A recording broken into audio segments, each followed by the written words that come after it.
Hi అండి. అందరూ ఎలా ఉన్నారు? ఈరోజు వీడియోలో ఎక్కువ కష్టపడకుండా చాలా సులువుగా సగ్గుబియ్యం వడియాలు ఎలా చేయాలో నేను ఈ వీడియోలో చూపించానండి. చూస్తున్నారు కదండి ఎలా ఉన్నాయో వడియాలు పొంగుతూ చాలా బాగా వస్తున్నాయి. పువ్వులాగా ఉన్నాయండి. ఈ సగ్గుబియ్యం వడియాలు ఎలా చేశానో పూర్తి వీడియోని స్కిప్ చేయకుండా చూడండి. అలాగే మా ఛానల్ని కొత్తగా ఎవరైనా చూస్తున్నట్లయితే ప్లీజ్ సబ్స్క్రైబ్ చేసుకోండి. ముందుగా ఒక గిన్నెలోకి 1 కప్పు సగ్గుబియ్యం వేసుకుంటున్నానండి. ఇప్పుడు వీటిని ఒక 2 సార్లు కడిగి ఒక 2 కప్పులు నీళ్లు వేసుకుని రాత్రంతా నానబెట్టుకోవాలి. నేను ఇక్కడ కొలత ప్రకారంగా తీసుకుంటున్నానండి. 1 కప్పుకి 2 కప్పులు వాటర్ వేసుకుని నానబెట్టుకుంటున్నాను. కొలత ప్రకారంగానే వాటర్ వేసుకోవాలండి. ఇప్పుడు మూత పెట్టేసి ఒక రాత్రంతా నాననివ్వాలి. సగ్గుబియ్యం బాగా నానిపోయినాయండి. ఇలా మెత్తగా అయిపోయినాయి కదా. ఇప్పుడు వీటిని ఒక మిక్సీ జార్లోకి వేసుకుని మెత్తగా పేస్ట్ చేసుకోవాలి. మిక్సీ పట్టేటప్పుడు కూడా 1 కప్పు వాటర్ వేసుకోవాలండి.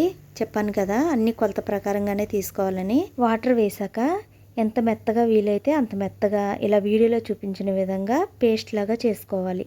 తర్వాత స్టవ్ మీద ఒక గిన్నెని పెట్టుకొని దాంట్లో ఒక 4 కప్పుల వాటర్ వేసుకోవాలి. నానబెట్టిన దగ్గర నుంచి ఇప్పటి వరకు నేను 7 కప్పులు నీళ్ళు తీసుకున్నానండి. 2 కప్పులు నానబెట్టినప్పుడు, 1 కప్పు మిక్సీ పట్టినప్పుడు, అలాగే 4 కప్పులు నీళ్లు మరిగించినప్పుడు మొత్తం 7 కప్పుల నీళ్లు తీసుకున్నాను. ఇప్పుడు నీళ్లు మరుగుతున్నప్పుడు ముందుగా మిక్సీ పట్టుకున్న సగ్గుబియ్యం జావను కూడా వేసుకుని ఉండలు లేకుండా బాగా కలుపుకోవాలి.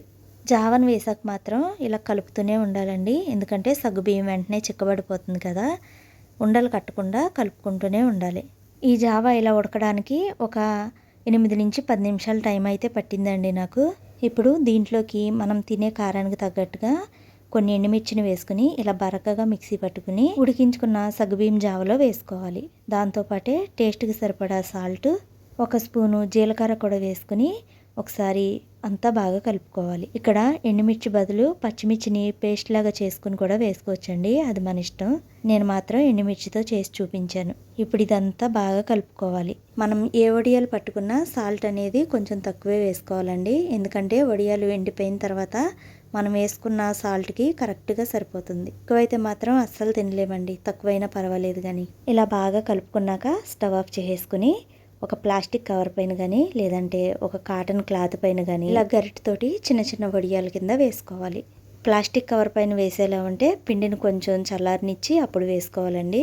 కాటన్ క్లాత్ అయితే వెంటనే వేసేసుకోవచ్చు. పిండి వేసేటప్పుడు మందంగా ఉన్న ఎండిపోయాక మాత్రం పలసగా అయిపోతాయండి.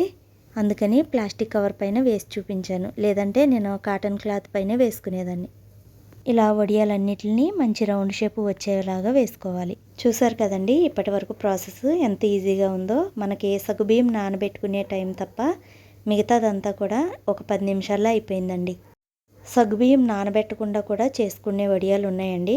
వాటిని ఎలా చేయాలో నేను నెక్స్ట్ వీడియోలో చూపిస్తాను. వడియాలు మొత్తం వేసేసుకున్నానండి. అన్ని మంచి రౌండ్ షేప్లో వచ్చినాయి. ఇప్పుడు వీటిని ఎండలో ఒక రోజు అంతా ఎండబెట్టుకోవాలి. వడియాలు వేసినప్పుడు చాలా మందంగా వేసాను చూసారు కదా. కానీ ఎండిపోయిన తర్వాత మొత్తం పలసగా అయిపోయినాయి. అందుకనే వేసుకునేటప్పుడే కొంచెం మందంగా వేసుకోవాలి.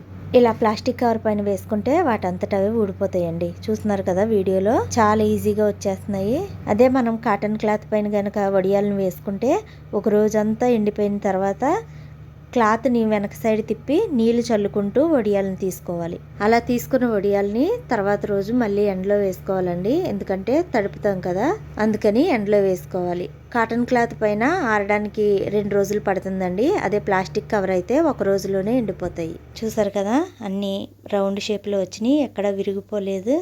వాటితో పాటే నేను మిగతావి కూడా చూపిస్తున్నాను చూడండి. బాగా ఎండ ఎక్కువ ఉంటే 1 రోజులోనే ఎండిపోతాయండి. లేదంటే ఒక 2 రోజులు అయితే టైం పడుతుంది. వేసిన వడియాలు వేసినట్టే రౌండ్ షేప్తో చాలా బాగున్నాయండి. నేను పొద్దున వేసానండి. సాయంత్రానికి వడియాలు బాగా ఎండిపోయినాయి. చూసారు కదా ఇలా ఇరుస్తుంటే ముక్కలైపోతున్నాయి. 1 రోజుకే ఎండిపోయినాయి. నీళ్ళు మాత్రం కొలతల ప్రకారంగానే వేసుకోవాలండి. అసలు ఎక్కువ అవ్వకూడదు, తక్కువ అవ్వకూడదు. మొత్తం 7 కప్పుల నీళ్ళతో నేను ఈ వడియాలను అయితే చేశాను.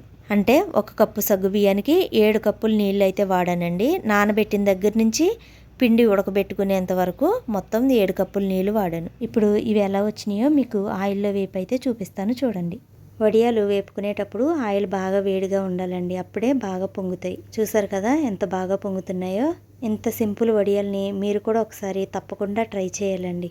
టేస్ట్ కూడా చాలా బాగుందండి. చాలా ఈజీ ప్రాసెస్ కూడా. నేను ఈ వీడియో కన్నా ముందు బియ్యం పిండితో ఆవిరి వడియాలు ఎలా చేసుకోవాలో చూపించానండి. ఆవిరి వడియాలు టైం పడుతుంది, గ్యాస్ అయిపోతుంది అని అనుకోకండి.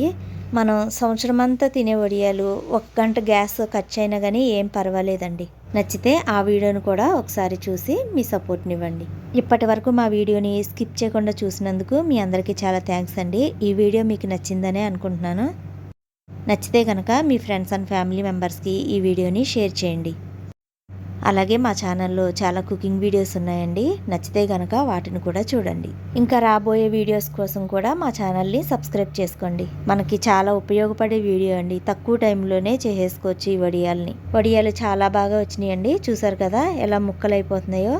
ఇంతేనండి. ఈ వీడియో చూసి మీరు కూడా ఇంట్లో తప్పకుండా ట్రై చేయండి. మళ్ళీ ఇంకొక మంచి వీడియోతో మీ ముందుకు వస్తానండి. అప్పటి వరకు మా ఛానల్ని లైక్ చేయండి, షేర్ చేయండి. మరిన్ని ఇలాంటి వీడియోస్ కోసం మా ఛానల్ని సబ్స్క్రైబ్ చేసుకోండి ప్లీజ్.